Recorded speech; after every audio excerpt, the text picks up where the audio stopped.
১,৫০০ কোটি টাকা লুট করার খবর আমরা প্রকাশ করেছি। আপনারা ৬০০ কোটি টাকা লুট করেছে। একজন বিপ্লবী হিসাবে আপনার কাছে আমি সেই দাবি আজকে এই সম্পাদকদের সমাবেশ থেকে আপনাদেরকে পেয়ে বসেছিল বলে তারা কোনো পত্রিকা বের করে। গত সরকারের আমলে সবচেয়ে বেশি ক্ষতিগ্রস্ত হয়েছে সর্বস্ব বিলিয়ে দেওয়া, নিজের মেধা, সম্পদ, স্বাস্থ্য এবং সবকিছু, ইজ্জত, বঞ্চনা, লাঞ্ছনা, গঞ্চনা সবকিছু আমরা পেয়েছি। যেখানে প্রধানমন্ত্রীর পিয়ন ৬০০ কোটি টাকা লুট করেছে, সেখানে মাত্র ৭৫ কোটি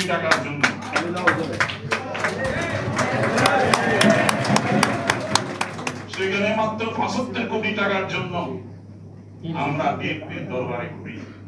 আর ডিএমপির সাবেক মহাপরিচালক কিবরিয়া সাহেব আমাদেরকে তুচ্ছ তাচ্ছিল্য করে কথা বলে বের করে দেন যে আমরা ছাত্রলীগের ফরিদপুরের সভাপতির অ্যাকাউন্টে ১,৫০০ কোটি টাকা লুট করার খবর আমরা প্রকাশ করেছি। আপনারা কেন তুচ্ছ তাচ্ছিল্য করবেন, বৈষম্য কেন করবেন? রাষ্ট্রের কাছে আমরা রাষ্ট্রের নাগরিক। একজন কৃষককেও তুচ্ছ তাচ্ছিল্য করতে পারে না। তুচ্ছ তাচ্ছিল্য যদি করত তাহলে প্রত্যেক নাগরিকের ভোট একটি হতো না। বড় লোকের ভোটও একটি, গরিবের ভোটও একটি। গরিব বলে তাকে ভোটের তালিকা থেকে তো বাদ দেওয়া হয় নাই। মাননীয় প্রধান উপদেষ্টা, একটি বিপ্লবের মাধ্যমে আপনি বাংলাদেশের একজন যুবকদের মধ্যে একটা বিপ্লবী মহানায়ক। আপনাকে আজকে দেশপ্রেমিক বুদ্ধিজীবীদের পক্ষ থেকে, বাংলাদেশ এডিটর্স ফোরামের পক্ষ থেকে এখানে ১,০০০ জনের আমাদের বঞ্চিত যারা কথা বলতে পারবে না, সময় পাবে না হয়তো, এই জন্য আমি একটু ২ মিনিট সময় বেশি নিয়ে তাদের কথাগুলো যেগুলো বলা হয় নাই সেগুলো আমি বলতে চাই। সংবাদপত্রের আশ্রয়ে বাংলাদেশের দেশদ্রোহী তৎপরতা চলছে। সংবাদপত্রের আশ্রয়ে ব্যাংক লুট চলছে। এসালামের মতো লোকেরা কয়টি সংবাদপত্রে বিনিয়োগ করেছে তদন্ত করুন। বসুন্ধরা গ্রুপ কয়টি পত্রিকায় আমরা লুটেরাদের পত্রিকা বন্ধ করার জন্য আমরা বাঁচার মতো রাস্তা চাই। অনেক কথা আছে মাননীয় প্রধান তথ্য উপদেষ্টা। বুকের মধ্যে অজস্র যন্ত্রণা নিয়ে বাংলাদেশের বুকে ঘুরে বেড়াচ্ছি। আপনার মাধ্যমে এদেশের জালেম সরকারের পতনের পরে আমরা আজকে মন খুলে কথা বলতে পারছি, নিঃশ্বাস নিতে পারছি। বাংলাদেশের ব্যাংক লুটেরা কেন সংবাদপত্র বের করবে? বাংলাদেশের সন্ত্রাসীরা কেন সংবাদপত্র আশ্রয় নেবে? বাংলাদেশের ভূমিদস্যুরা কেন আইডি কার্ড নিয়ে, বিআইডির আইডি কার্ড নিয়ে সচিবালয়ের ভিতর বিশৃঙ্খলা সৃষ্টি করবে?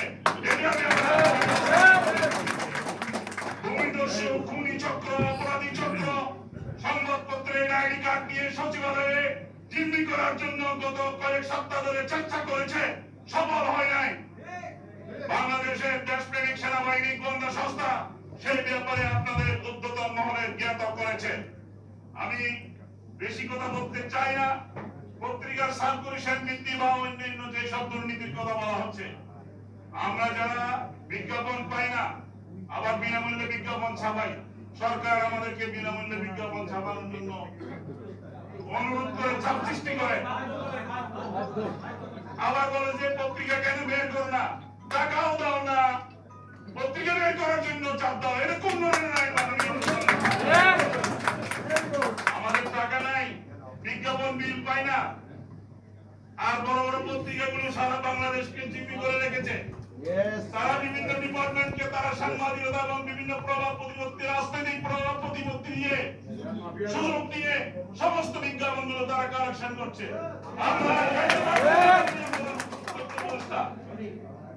আপনাকে যেভাবে আপনি বিপ্লবের মাধ্যমে এই জাতিকে জালে মুক্ত করেছেন, আমাদেরকে বাঁচার একটা সুযোগ দেন।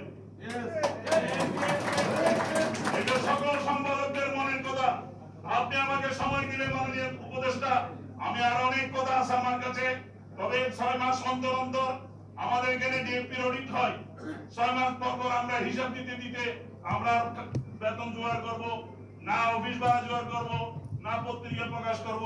আমি আপনার কাছে একটি দাবি জানাই, আমাদের অডিটটা 1 বছরের জন্য করা হোক। আমাদের আরো অনেক কথা আছে, অনেক কথা আছে মাননীয়। অন্যের সম্পদ দখলকারী, ব্যাংক লুটেরা চক্রের এবং দলীয় দাসত্বকারী, যারা দলীয় দাস, যারা আওয়ামী গোলামি করেছে, আওয়ামী গুন্ডামি করেছে, তাদেরকে সংবাদপত্রের আধিপত্য থেকে তাদেরকে অপসারণ করতে হবে। তারা সমাজে রাজনীতিতে প্রভাব সৃষ্টি করেছে, সংবাদপত্রে প্রভাব সৃষ্টি করেছে, বিভিন্ন অফিস আদালতে ব্যবসায় প্রভাব সৃষ্টি করেছে। সব বিষয়ে আমরা আপনার কাছে একজন বিপ্লবী হিসাবে আপনার কাছে আমি সেই দাবি আজকে এই সম্পাদকদের সমাবেশ থেকে আমি বিনীতভাবে অনুরোধ করছি। অনেক আবেগ, অনেক যন্ত্রণা, অকুশলভাবে আমি আমার এই বক্তব্য এখানে শেষ করছি। ধন্যবাদ মাননীয় তথ্য উপদেষ্টা। আমার